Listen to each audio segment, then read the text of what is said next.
दोस्तों आप लोगों का लोन जो है बहुत ज्यादा बढ़ चुका है। चाहे आपका पर्सनल लोन हो, चाहे आपका क्रेडिट कार्ड का ओवरड्यू हो, बहुत ज्यादा बढ़ चुका है। 1 लाख 2 लाख का आपने लोन लिया है और आप रिपेमेंट नहीं कर पा रहे हो। बार बार आपके पास नोटिस आ रहा है, बार बार आपके पास कॉल्स आ रहा है, बार बार एजेंट आपके पास विजिट कर रहा है। यहां पर आप लोगों को बता दो, अगर मानो 2 लाख 3 लाख का ओवरड्यू है, चाहे क्रेडिट कार्ड हो कुछ भी हो, आप लोगों को बता दो ये सेटलमेंट होता है। पहले आप लोगों को कोई ऑप्शन नहीं मिलता है, लेकिन अगर मानो आपके पास थोड़ा बहुत पैसा है लेकिन उतना बड़ा अमाउंट नहीं है, आप पेमेंट कैसे करोगे? तो वन टाइम सेटलमेंट का ऑप्शन हर किसी को मिलता है, लेकिन वो जो है कोई भी इंस्टीट्यूशन, कोई भी बैंक बताता नहीं है, क्योंकि उन लोगों को पूरा पैसा चाहिए होता है। वो लॉस पहले कभी नहीं सोचेगा कि भाई लॉस हो जाएगा, ठीक है? तो वो पहले वो ऑप्शन देता नहीं है। लेकिन आप लोग अगर उसको फोर्स करोगे, अगर देखोगे 3-4 बाउंस कर गया है, ये मैं नहीं दे पा रहे हो, तो वो खुद से ही आप लोगों को बोलेगा या फिर आपको रिक्वेस्ट करना पड़ेगा कि आप सेटलमेंट कर दो, मेरे पास पैसा नहीं है, मैं पेमेंट नहीं कर सकता। तो यहाँ पर बड़ा अमाउंट 2-3 लाख का अमाउंट आप लोग 20-30 हजार, 50 हजार, 60 हजार में आप लोग सेटलमेंट कर सकते हो। इतना कम में मतलब पहले वो लोग डिनाई करेगा, लेकिन एट द एंड तक आप लोगों को वहां पर सेटलमेंट का ऑप्शन मिल जाएगा। आप लोगों को एक ही बात में अड़े रहना पड़ेगा कि मैं पेमेंट करूंगा, इतना ही मैं यहाँ पर सेटलमेंट करना चाहता हूँ, आप लोगों को जो करना है कर लो, मेरे पास तो पैसा नहीं है, आप लोग क्या करना चाहते हो कर लो, मुझे जेल भेजना भेज दो।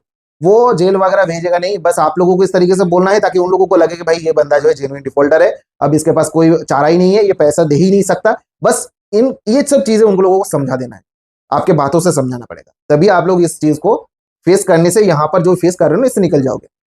बड़ा अमाउंट आप लोग देखे होंगे, बहुत सारे लोगों का मैसेजेस आता है, मेल आता है कि मेरा जो है 2 लाख 3 लाख का जो है ओवरड्यू है, पेनल्टी मतलब विद पेनल्टीज के साथ क्रेडिट कार्ड का, मैं क्या करूं? बार बार फोन कर रहे हैं, लीगल नोटिस भेज रहा है।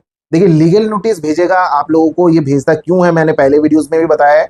लीगल नोटिस भेजने का रीजन यही होता है, बार बार किसी के घर पे जाना या फिर जो है सभी के घर पे जाना पॉसिबल नहीं हो पाता है। रिकवरी एजेंट्स का भी एक खर्चा होता है जो कि कंपनी बियर करते हैं, ठीक है?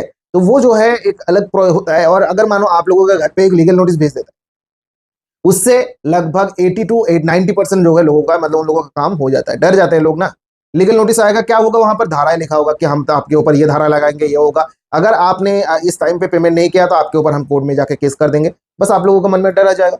लेकिन आप लोगों को बता दो, इस तरीके का जो है लीगल नोटिस हर टाइम में आप लोगों के पास आता ही रहेगा। ऐसा नहीं कि लीगल नोटिस आ गया तो आप लोगों के ऊपर केस कर देगा। अगर करना होगा तो एक ही लीगल नोटिस डालने के बाद आप लोगों के ऊपर केस कर देगा। लेकिन ये लोग क्या करते हैं, बार बार आपके पास 2 लीगल नोटिस आ गया, 3 लीगल नोटिस आ गया, 1-2 एप्लीकेशन तो हद ही कर देते हैं, 10-12 लीगल नोटिस भेज देते हैं।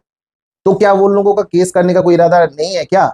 या फिर उन लोगों का कोई अलग प्रोसेस है? कुछ भी अलग प्रोसेस नहीं होता, बस वो आप लोगों को डराते हैं। अलग अलग स्टेप्स होता है सभी का, ठीक है? कोई छोटा चीजों से डराता है, कोई बड़ा चीजों से डराता है, अलग अलग प्रोसेस के थ्रू।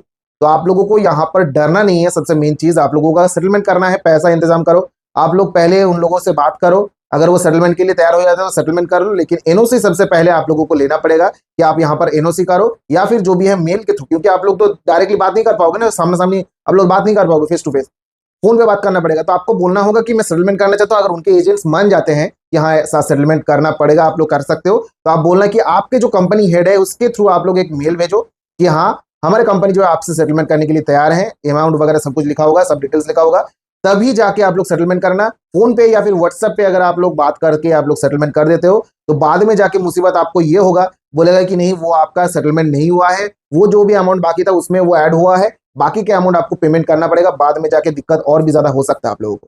इसलिए पूरा चीजें आप लोगों को समझना पड़ेगा कि ये सेटलमेंट करने से पहले ये चीजें ध्यान रखिएगा, ताकि आप लोगों को बाद में जाकर कोई परेशानी ना हो। वो पहले बोलेगा नहीं नहीं नहीं हम ऐसा नहीं कर सकते, रिटर्न में नहीं दे सकते, क्योंकि उन लोगों का प्लान ही होता है भाई पैसा थोड़ा बहुत में हम इनसे निकाल ले, भाई हमारा काम हो जाए। वो भी एजेंट है, उन लोगों को भी जो है टारगेट दिया होता है कि भाई तुम अपना जो भी है ये टारगेट कंप्लीट करो, और वो टारगेट कंप्लीट करने के लिए वो करते हैं। लेकिन आप फोर्स करोगे, आप लोग अपना दिमाग लगाओगे, तो वो लोग आप लोगों के ऊपर जा ही नहीं सकता। बस आप लोग उनको चढ़ने देते हो, दिमाग मतलब उन सर पे चढ़ने देते हो, इसीलिए वो लोग चढ़ जाते हैं। वो लोग इतना भी उनके पास पावर नहीं होता है, ठीक है? अगर आप एजेंट के साथ कुछ भी कर सकते हो तो यहाँ पर एजेंट आपके साथ कुछ भी नहीं कर सकता। सिंपल सी बात है। आरबीआई का गाइडलाइंस के हिसाब से लिखा है कोई भी एजेंट कस्टमर के साथ बदतमीजी नहीं कर सकता। अगर मानो आपके घर पे विजिट भी हो जाता है तो हमेशा आपका फोन जो है साथ में रखना, और फोन पे जो है कैमरा ऑन करके रिकॉर्डिंग करते हुए बात करना, ताकि आपके पास एक एविडेंस रहे, प्रूफ रहेगा। अगर कुछ भी गलत चीज करता है तो आप लोग आरबीआई में जाके कंप्लेंट करो, या फिर नियरेस्ट बाई पुलिस स्टेशन में जाके आप लोग कंप्लेंट कर सको। तो ये चीजें आप लोग ध्यान रखिएगा, तभी आप लोग ये सब चीजों से निकल पाओगे। क्योंकि लोन लेके बहुत ज्यादा जो है लोग यहाँ पर फंसे हुए हैं। अब यहाँ से निकालना जो है मुश्किल तो होता है, लोग डिप्रेशन में चले जाते हैं कि भाई कैसे निकलूं, क्या करूं।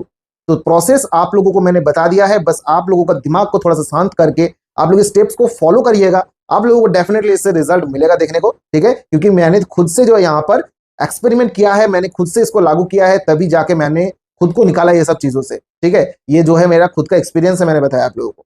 तो दोस्तों आई होप कि इस वीडियो से आप लोगों को सही तरीके की जानकारी दे पाए हो। अगर वीडियो अच्छा लगा है तो लाइक करें, दोस्तों के साथ भी शेयर करें, सब्सक्राइब बटन प्रेस करना ना भूले। तब देख ले चलते रहो, टेक केयर, जय हिंद, जय भारत दोस्तों।